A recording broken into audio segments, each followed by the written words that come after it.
பாமக தலைவர் விஜய் அவர்கள் ஜனநாயக முறைப்படி 108 இடங்களை வென்றிருக்கின்றார். அவரை ஆட்சி அமைக்க கோருவதுதான் கவர்னருடைய மரபு.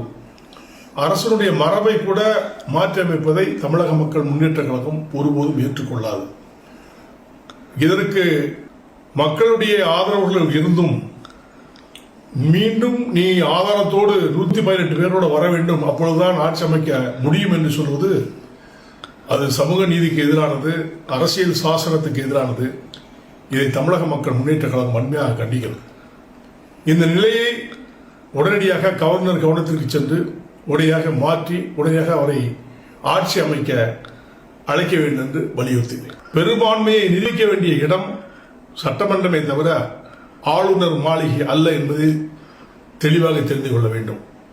ஆகவே ஆளுநர் உடனடியாக அவரை அழைத்து உடனடியாக முதலமைச்சர் பதவியை ஏற்குமாறு அனுமதிக்க வேண்டும் என்று தமிழக மக்கள் முன்னேற்ற கழகத்தின் சார்பிலே வேண்டுகிறேன்.